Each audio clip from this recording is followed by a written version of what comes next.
friends, welcome back to the Kirkpatrick Podcast. It is your girl, Vanessa, and I want to talk a little bit about a conversation I had just yesterday, day before, I don't know, at some point this week.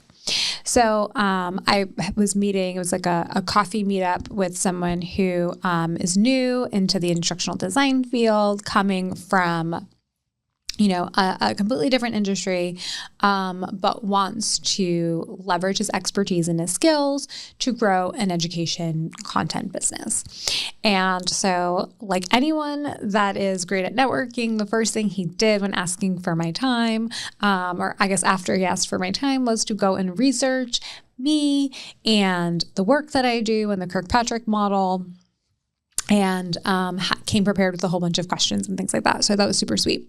So we were breaking down some of the different levels, and we started talking about level 3.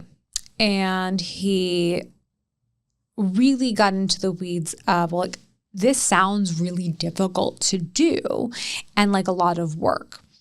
And so that's what I want to talk about today is, level 3, the myth that it is so much work in order to do. So one of the things that we talked about, and one of the things I'm so excited about at Kirkpatrick Partners are all of these technology partners that we are working with, and that we're connecting with. And because we want to find the solutions to help make level 3 easy. To be clear, I do not believe that there is a one size fits all that is going to, like this big behemoth that is going to do all of evaluation and do everything. I don't actually love that concept, personally, as I think that's how some LMSs grew to be not so great, is because they started as one thing and not an LMS. They started as an HRIS, and then they grew into being an LMS. And the people that created them were not experts in a learning management system, didn't really think too much about the experience, what the needs would be. And when you create something and you're not the expert, sometimes it shows. And it's like what they say, jack of all trades, master of none. It's that. So I'll just say, we like having partnerships. I like knowing that our partners are niched in certain areas and they solve different problems. And I love having multiple partners. That sounds weird. I like having multiple partners because, I think that it's great for choice, and, some things work great for some things and for some organizations and not others. Anywho, we were talking about some of the things that we're doing, because I shared with him, we're in a similar situation at Kirkpatrick Partners that you are, right? People come into our programs, they take our certification programs, they complete their capstone assignment, we provide them with their certification, and then they go back to their work, and we don't necessarily get to connect with them as often. And we connect with them a lot less in the past. When I came in, we started doing community hours and things like that, and trying to bring people back and stay connected with them. But, people are busy and they can't always come to a community event. So that is what, I was sharing, we were in the same situation. And so I was sharing this is why we are doing things and implementing certain tools in order to make evaluation a lot easier. And to make it almost like a crock pot where you set it and forget it. And you do check in on it, because you do sometimes have to stir it or maybe make some adjustments.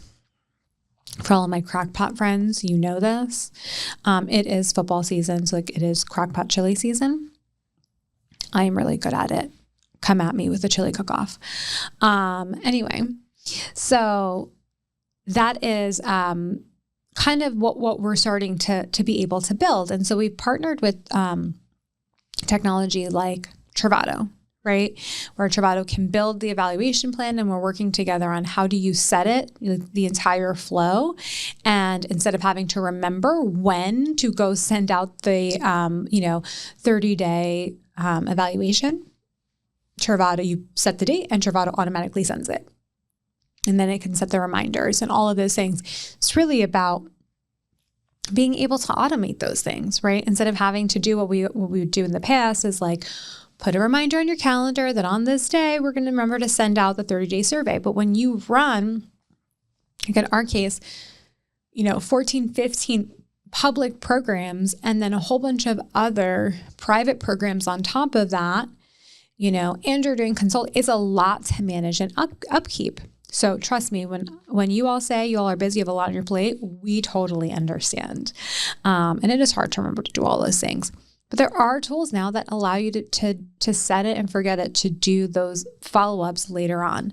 And then there's this tool like Noli that we're partnered with, where they help to do some of the nudging and the reminders of sessions. And what's really cool is we have this flow now that goes not just to the participant, but also to their manager to say, hey, this is what your employee is learning. This is what they've accomplished so far in the program.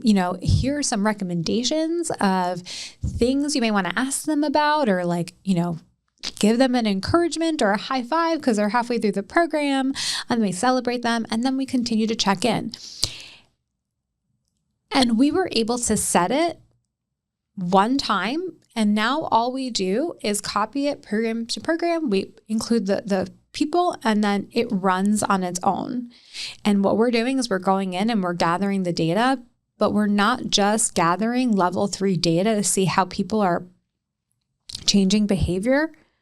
We're now also gathering intelligence about our program, right? What are some of the things that people are not retaining 30, 60, 90 days later? Do we need to rethink that part of our content? Do we need to rethink whether or not even fits in the program, or do we need to put more of an emphasis if it is something that's super important? We're gathering intelligence of they're really struggling with this, and our program is not meeting that. It's not scratching that itch. That's not meeting that pain point. We are solving that pain point. We've got to find ways to solve it. So you see, what starts to happen is this multi-purpose programming sort of situation where your level 3 evaluation starts to give you a lot more information than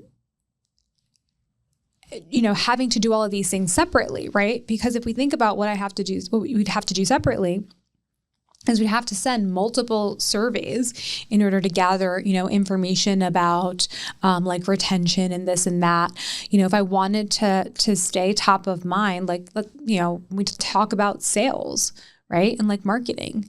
It's so important as a business to stay top of mind for people. So when they have that pain again, they come back to you, right? Or they come to you if they have not been to you yet. This is a way to stay top of mind, but not in a way that's like an annoying, just following up. Don't forget about me. Buy my thing. It's, here's some value. We actually want to help you, and that's where you build trust. And so, and I think for the learning functions, that's what you also have to do. In a way, learning functions, you are like a business where you have to be reminding people hey, we're here, we exist, you've got to do your training, don't forget, right? And people kind of roll their eyes oh yeah, here we go again. But if they come to your program and you're able to then continuously provide value, the next time you make a request from them or they need something, they're going to come to you gladly and willingly and looking to partner with you, right? As opposed to fighting kind of back and forth, right? In this reluctant relationship. And these are things that we set up once, and we're getting self-reported participant data and manager data. We now have 2 pieces, and now all we need is this third piece, right? To help triangulate that data. And look, here's the other thing. We're not perfect. We are working on it, and we're trying to figure out what's in our bounds and in our purview, based on the fact that we're an external vendor to our customers. And so I'm saying that to say, like, just try, take a step, do one thing to help set some of these things up. And you don't have to purchase, we recommend these tools, right? And there's other tools out there that do very similar things. Like Actionable does nudges and habit building and all of that stuff. So there are tools that will help you with these things. And when I first came up with the idea before we met the guys from Noli, I literally sat down with the Google Doc and ChatGPT, and I walked through and wrote out a whole sequence for participants and for managers that extended 365 days. Now, it was not 365 emails, to be clear, but it was 10, 11, or 12 emails and some other nudges and things like that. And that's what I was going to start with. It's like, I don't have the tool.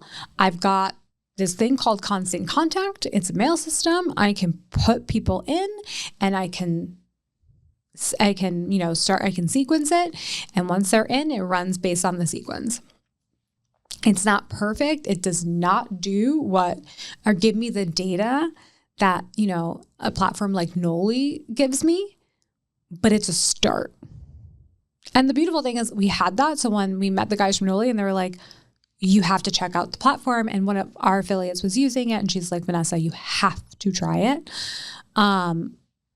That's when we were able to just lift it and say, can you recreate this? And they were like, yeah, and more. And then we can give you all this other data that's going to give you more information about what you need in order to drive the direction of your business.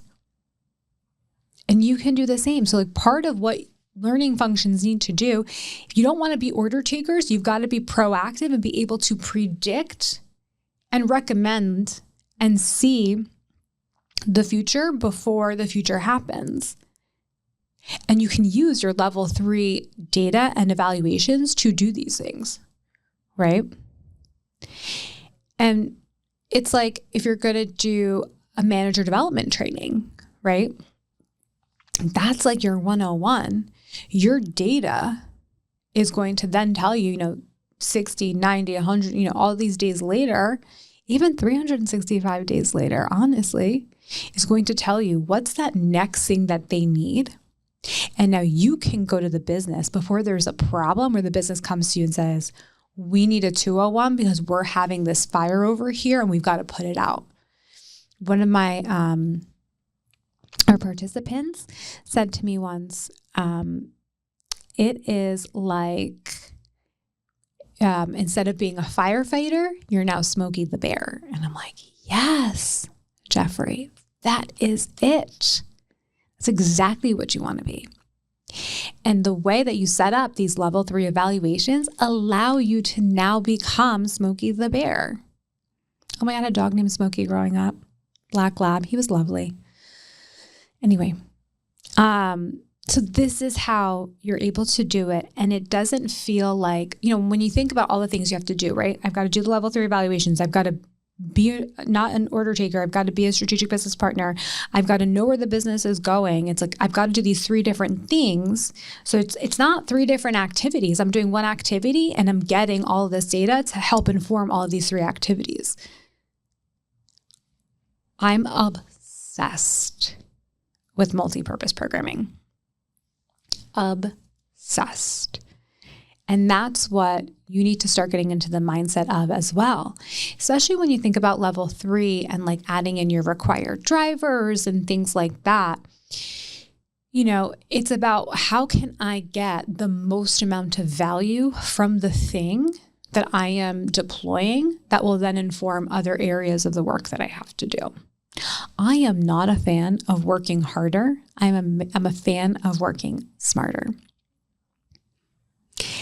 And I want to also share, I think, besides, these sorts of tools that help with nudging and things like that, there's even tools out there that help to give continuous pulse checks, that were just my friend Myra, I feel like, I talk about her so much. I know that not everybody listens to us all the time. So my friend Maya Roldan from Undesto AI, she was sharing, a tool that she used when she was at Amazon. Amazon deployed, where it would pop up with the question of the day. But on the back end, it was giving them information about employee sentiment. Do people have the resources that they need? And it was giving them, these heat maps on the back end to say, this is what's happening in the organization, and here are the problems that we're going to have to solve. And it was just this one question that would pop up on the computer at like a random time, right? And so we think about utilizing those sorts of things. You're engaging your employees, but you're also gathering some of this level 3 data, but also this predictive data. And then the last thing I want to talk about when it comes to like some AI some enhancements because of AI, there's these tools that support observation. So at KP, we love integrating observation. It is like the top level of like knowing that behavior is changing is being able to observe and see that it's actually happening. But that's a lot of man hours and time in order to do that, right? And it becomes very difficult, especially when you've got a lot of people. So there are tools out there and platforms like this platform that we're friendly with, VO, and they actually, you can upload a recording or you record on the platform, and the AI will then, based on your kind of prompting, if you will, as the administrator, and say, here are the things I want you to look for. This is good. This is neutral. This is, or like a yellow, like warning. This is not good.